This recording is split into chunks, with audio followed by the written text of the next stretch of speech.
You're listening to the Decentered Media podcast with me, Rob Watson.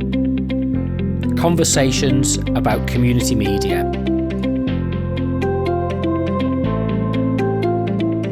Visit decentered.co.uk or follow on Instagram and Twitter at Decentered Media.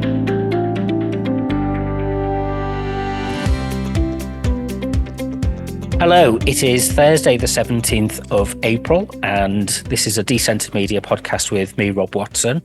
And today I'm joined by Cath from Seen in Journalism, and we're going to reflect on, I think what we both agree is a monumental decision by the Supreme Court yesterday that defines sex in relation to the Equality Act as biological sex and not certificated sex.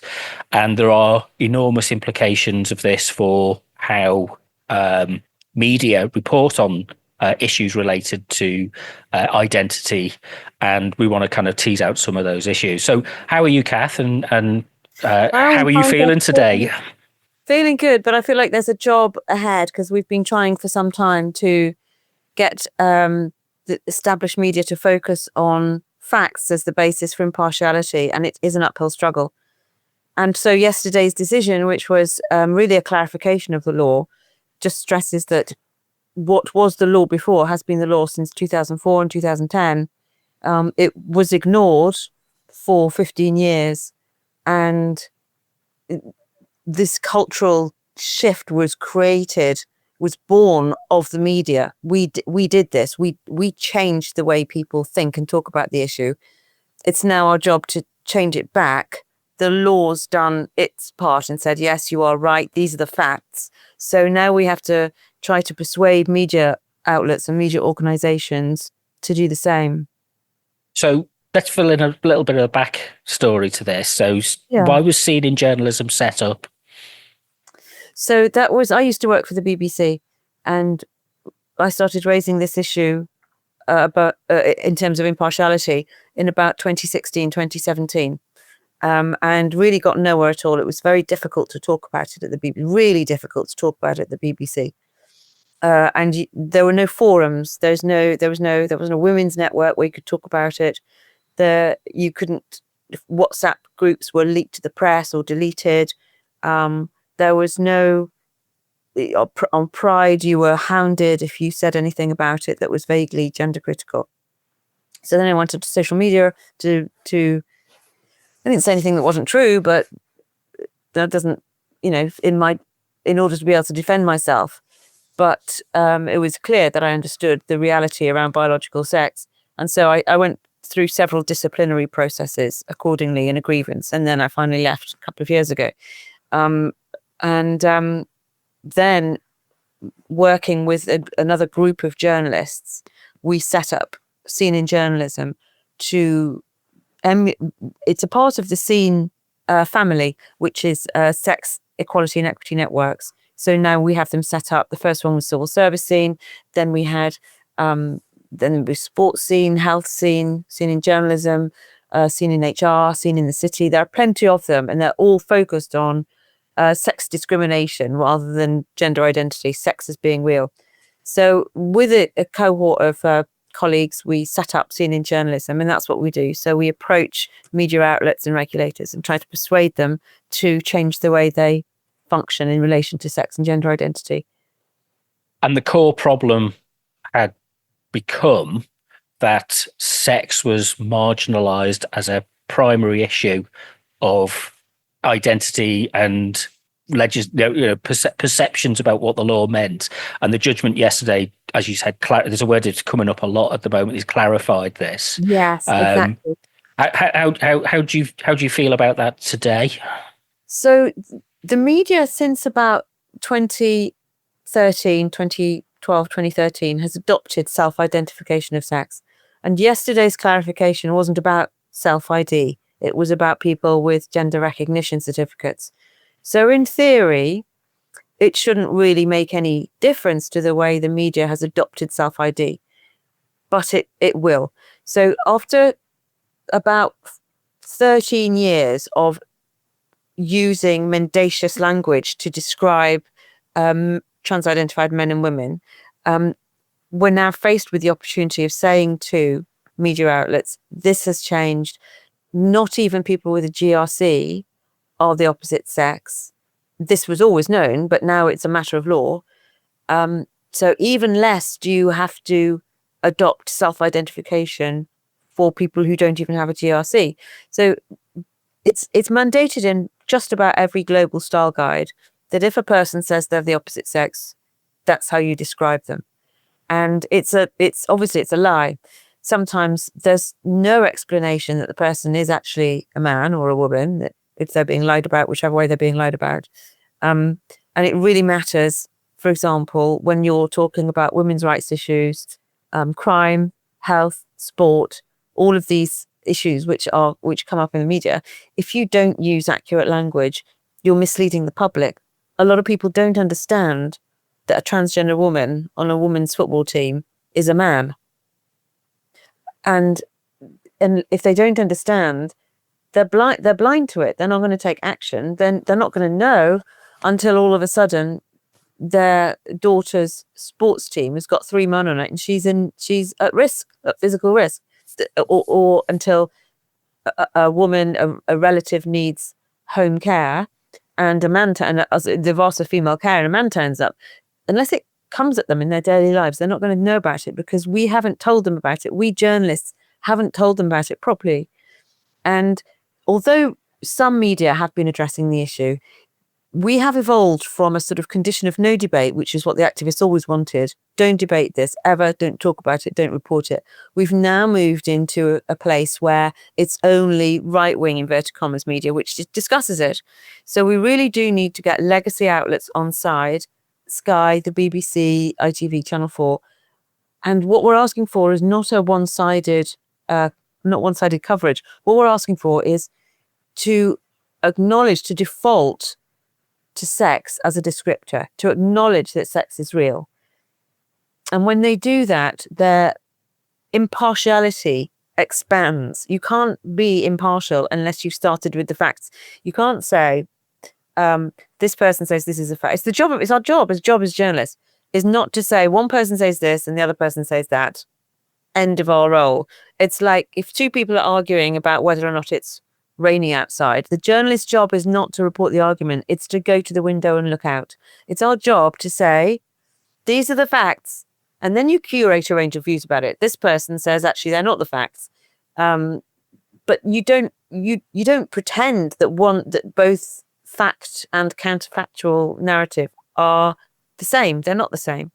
So we just want legacy outlets to focus on the facts, have all the voices you want saying this isn't true. But so long as you have the authority of the outlet saying, this is true, we have fact-checked it, we have verified it, that's all we're asking for. And then you can be impartial. I always think that the use of the word impartial is actually problematic, and objective is maybe a better word, but each of them comes with their own difficulties. But fundamentally, why does that objectivity and impartiality matter? It sounds like it's a basic 101 question, isn't it? Of kind of why does impartial news, objective sources of information, why is this important for a functional society? Because I think the actual judgment, I think we can get onto this, is monumentally important. I think this is one of the most significant pieces of decisions taken by a court in perhaps a couple of 100 years. I think it has huge implications because it sets a framework which is established in common law, which we talk about in detail in a bit. But why is that objectivity so important? Well, if we're looking at this specific issue, since the Equality Act, there have been attempts across the UK to undermine it. It's a very successful attempt across the UK to undermine it, which is why we were in court yesterday. There's a saying that if you can't change the law, change the meaning of the words in the law. And this was what was attempted and successfully achieved for quite some time. So the reason that we had these problems with women not being allowed to have their private spaces, changing rooms being effectively mixed sex wards, men thinking that they could call themselves Sally and walk into a toilet or a woman's shower room.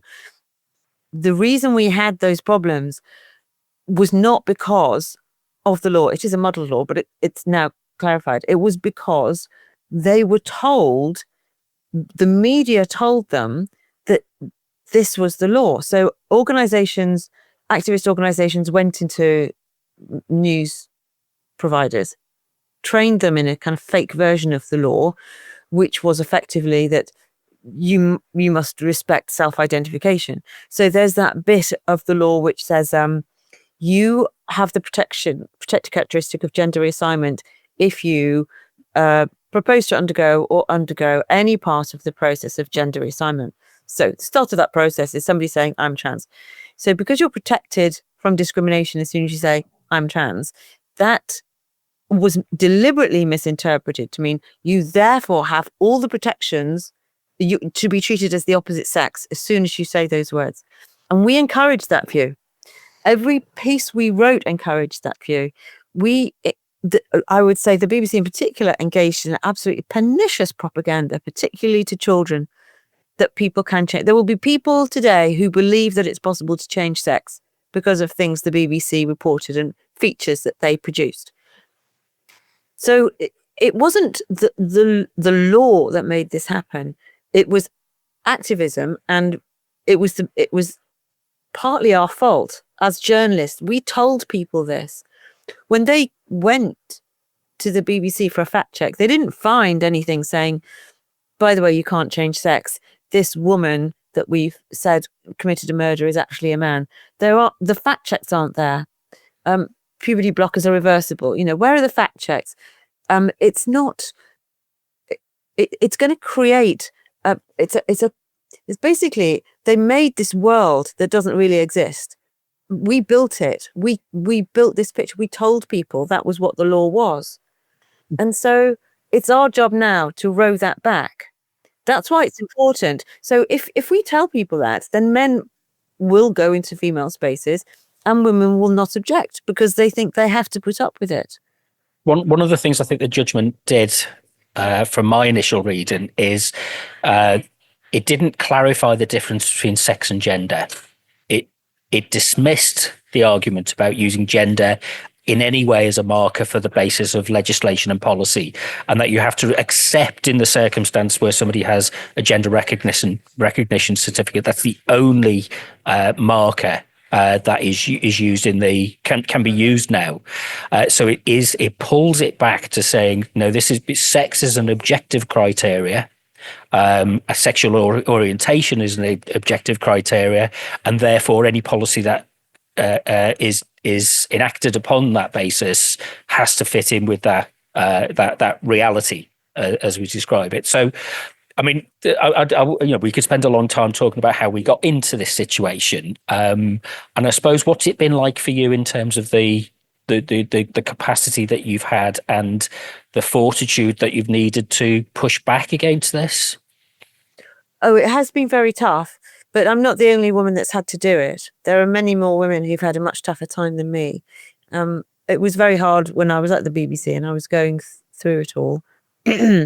But I think you always feel better if you're doing something about a problem than not doing something about a problem. I mean, the issue with gender as a word is that we don't even know what it means. Nobody at the BBC can agree what it means.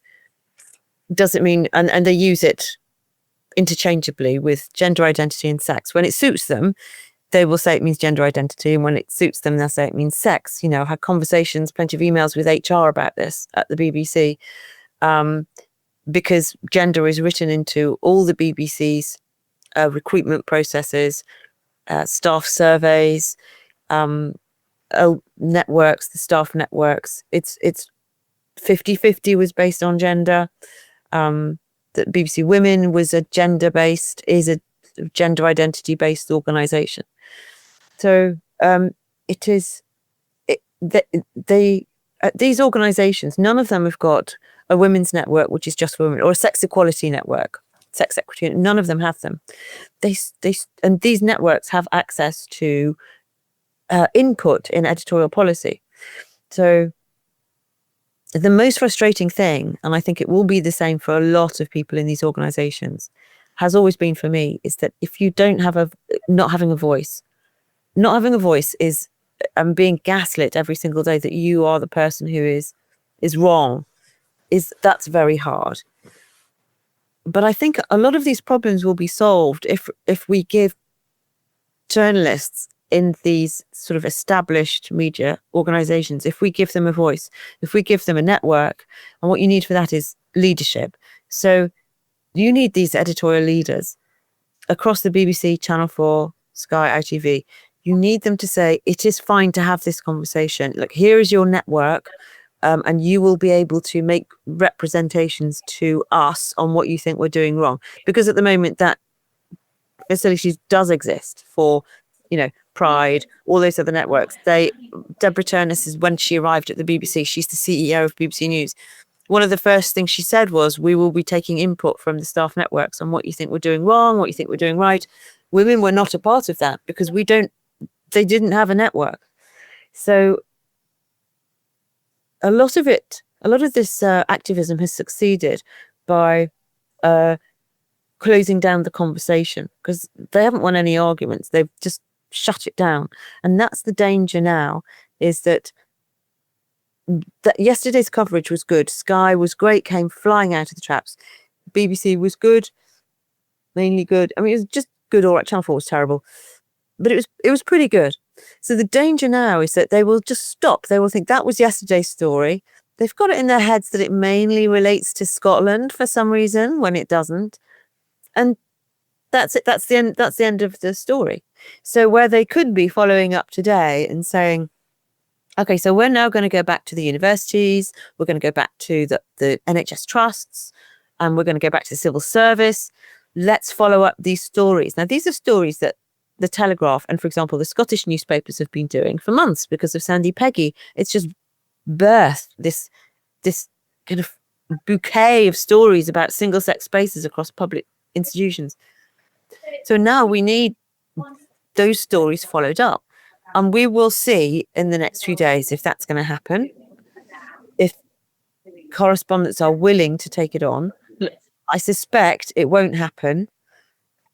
And I'm pretty sure it won't happen because we've had this before. It's not a story they like. It's not a story, for example, the BBC likes at all. Let me just ask you one question before we move on to how to deal with that. There's almost a tendency as well to pass this off as you're making a mountain out of a molehill. You see it, it's vexatious people, and it's it's part of the culture wars, and it's an indicator of a cultural shift in attitudes. What just this kind of sum up for me why does that sex which the judgment reaffirmed yesterday was that sex is an immutable characteristic and sexual orientation is an immutable characteristic, that it forms the foundation of then the legal approach to issues of identity and character, social character, that informs the rest of that. What, just in your view, why does that still need to be reinforced and just restated? Because sex always matters. It's part of a giant pretense that sex doesn't matter at all in law, in life, in social situations, in health. It matters in every aspect of our lives, and we are our sex. Every cell in our body is our sex, and that matters. And women are still discriminated against in almost every aspect of our lives. It's one of the problems we've had with the backlash to gender identity is that it's come with a backlash to feminism when we haven't achieved half the aims that we need. So if it matters, we need to talk about it, and we need to be truthful about it. I think if anybody is telling you that sex doesn't matter, that's an indication that they're really on the wrong side of. Well, and I've seen you see the argument shift. The goalposts are being shifted. This is forced a shift in the argument. Is that now people say, what do we mean by biology? And it's like, well, look, the judgment was very clear, and the part of the judgment that I've really picked up on is the clarity of language, the consistency of language, the language that has a specific purpose and easy to understand. The common person can understand the outcomes of the use of that language. So it's consistent, it's clear, it's grounded, and it's not, so in a laboratory, in a psychology or a biology laboratory, you might be able to posit a hypothesis that there are millions of genders and that it's fluid and there's a spectrum. In common usage, in common expectation, as framed by the Equality Act, that doesn't exist anymore. That is sex as a binary, male and female, and a biological function. So, as you said earlier, it's often the case that people will move on to subvert the language norms and deconstruct the language and confuse people. There's one reason they do that. It's because imagine a hypothetical world in which tomorrow all news organizations decided not to use any language related to gender identity.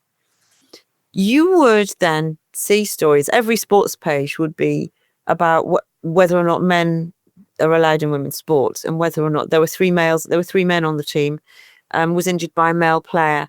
In the Sandy Peggy case, we would see a woman objected to discipline, suspended for objecting to a man in her changing room. Everything would change. That crystallization. As soon as you're honest about it, everything changes, because at the moment we're sort of expected to second guess, is this a man or is this a woman they're talking about? And while you're doing that second guessing, while you're going through that verbal gymnastics, your outrage is softened. If you were actually totally, if news outlets were honest about what's going on, two men in the women's pool final, it's not two trans players in the women's, it's two men in the women's pool final, that headline is so shocking. Whereas two trans people are like, oh, not trans again. What is this all about? Oh, it's just a niche that I don't know. If you're honest about it, the culture changes, and that's all we want. We just want honesty and accuracy. So in what you call objectivity, Rob, we call accuracy. Yeah, and a good analogy is the lens has been out of focus. And deliberately, maybe we might argue that it's deliberately or it's just fallen out of focus. And this judgment has set it back into focus, and we see the issue with clarity, with focus. In whose interest has it been in relation to our media to keep it out of focus? What's to gain from not having that honesty, from not having that clarity? Well, I think going back to, I think it's a very human thing. So self-ID was introduced. Let's just take one example, which is the BBC. Self-ID was installed at the BBC in 2013, November 2013. That was when all staff were told, you use preferred pronouns. And that was a period when not much was known about it. Now, activists came into the BBC and persuaded them to do it after the BBC actually seed funded a very activist group called All About Trans. Now, we don't know what persuaded the BBC to fund this group, but once that train was going, it was not going to stop. So when women started making representations about it, I mean, one of the problems with this is that it is so absurd to say that men are women and that men are, it is so absurd that when you are caught out for it, it's very hard to admit that you've been that stupid. That stupid is a very strong word, but it's very hard to admit that you've been fooled. And this is a really human issue. It's particularly hard. I don't want to trivialize it, but it is particularly hard for a man to admit that he's been fooled and that women were right.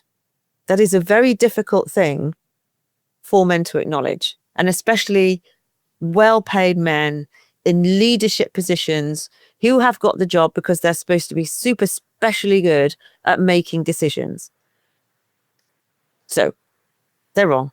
It's very hard to get through to them that they need to change.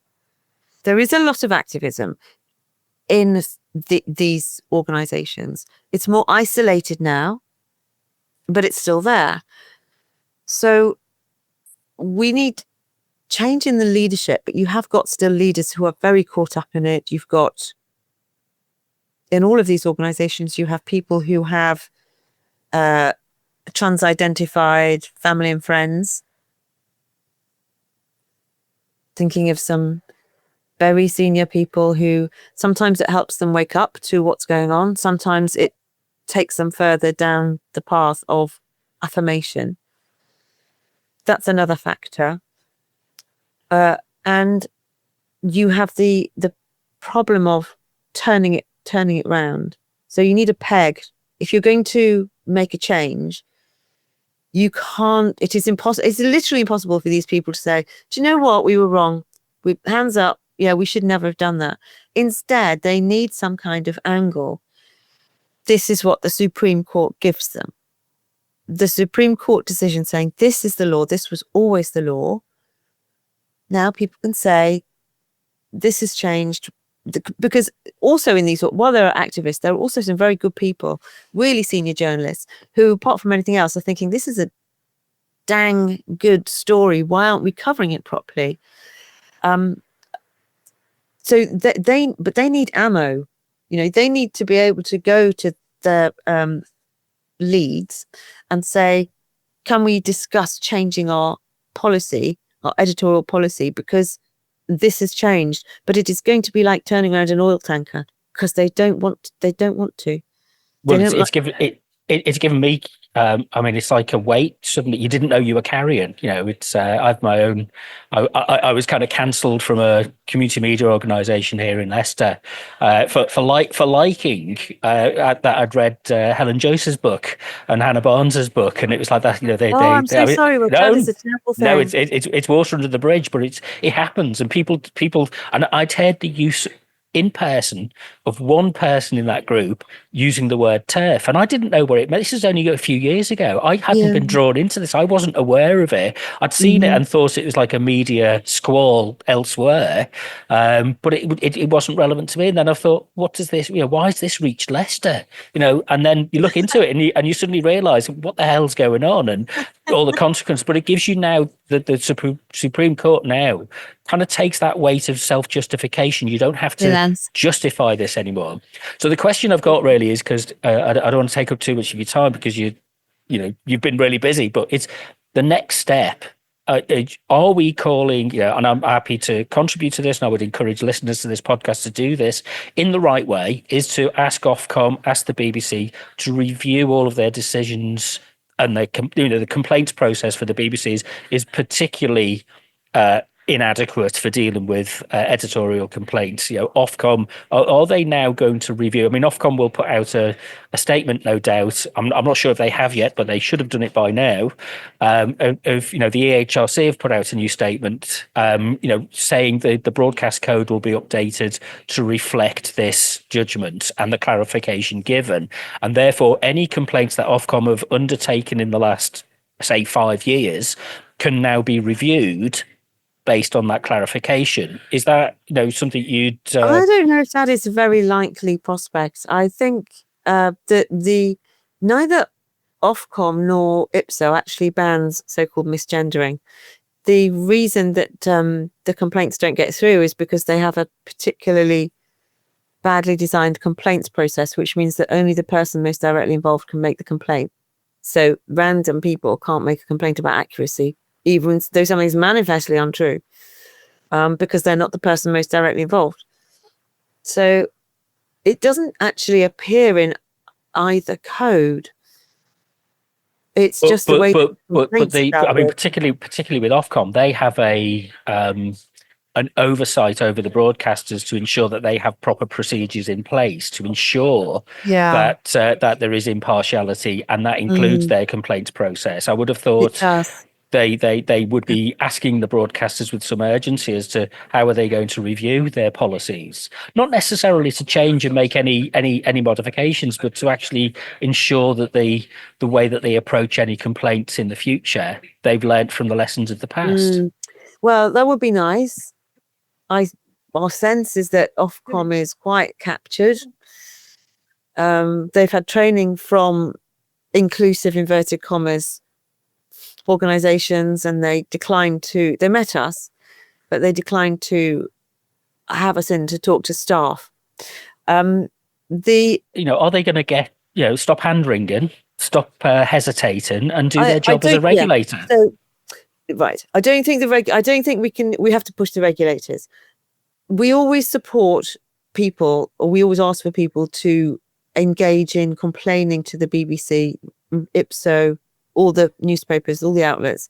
If they think there's something wrong, complain, because complaints activism is real and it has a real impact. We know correspondents who are just overwhelmed whenever they approach this issue. They get absolutely kind of drowned in complaints. So it makes them not want to cover it. That's the problem. And then you get the issue of selective bias, which is just you're selecting out these stories, you're just not covering them at all. Just, what the activists want in the first place. Well, I'd have thought the BBC would be conducting some kind of a review of their editorial frameworks. That if they have consistently so if there's a structural bias there, they need to address that. Yeah, they do, and that's what we're gonna be telling them.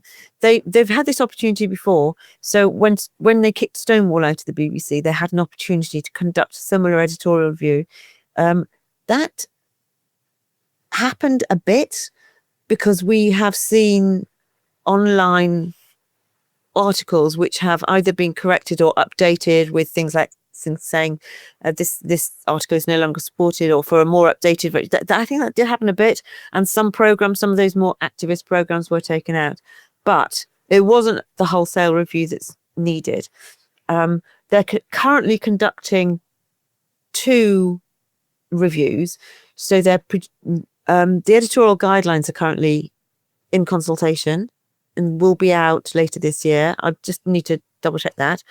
But they're also conducting a huge thematic review on portrayal and representation.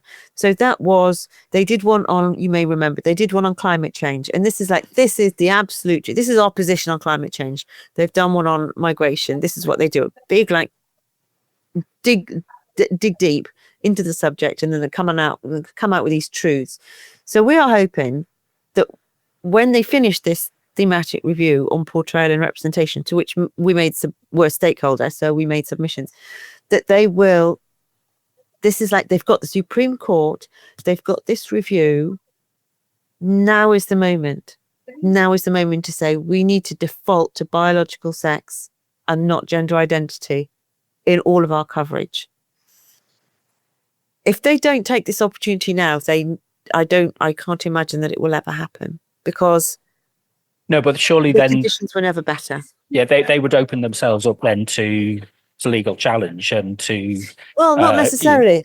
Editorially, they can sort of not necessarily. What might open them up to legal challenge is things like if they don't have a LGBT, a women's group that is just a sex equality group, that would be open to legal challenge. If they continue to allow trans-identified males into women's spaces, into their locker rooms, in their showers, that might attract a legal redress. I mean, I don't know if editorial policies would. Yeah, I don't know. I'm just trying to understand that. I mean, there's the kind of employer's responsibility and the institution and the organisation, but that can't be separated with the BBC from if you're a reporter and you want to report on an issue which is sex based or sexual orientation based, and you are not given the same or afforded the same opportunities to follow that line of question and reporting, that could be argued to be a form of discrimination. Yeah. So if there's an editorial policy that says you have to adopt the language of this belief, then that could be seen as discrimination. I don't think I used to be corrected all the time for not using gender identity language at work. I think that could now be seen as discriminatory if you tried to correct somebody's use of language. If you kept, for example, something that's also happened in the past, if you kept reporters off the story, so what's happened is that women who show that they understand the facts about sex are kind of been kept away from coverage, whereas people who don't believe it the trans experts, inverted commas, they're given specialist jobs in covering the issue. I think that could be seen as discrimination. Their codes and the way they deal with complaints, I'm not so sure.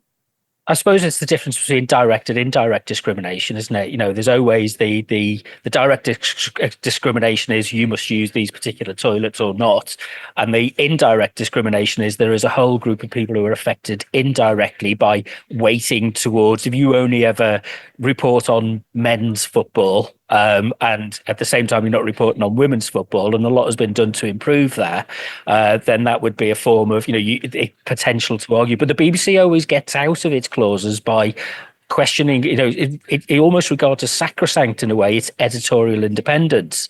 And the point I come from, the community media kind of approach, the embedded local media type approach, is that actually your editorial policies are not for you to decide. They are part of the social, and I suppose this is what I've seen in journalism is arguing, is that there is a social responsibility with this that goes wider than just the interests of the producers of the content or the reporters of the news. So actually there is a general social understanding. So it's a wider topic. There is a public remit under the Charter, but let's not forget this has been ignored for more than a decade without any problem for them. Well, I can't recall which. It's a difference between saying they will. The ideal situation is that they will see the problem, and a shift will happen because of the leadership in the BBC will say, now we need to respond to this and we need to behave appropriately. Or will they still wait for legal action?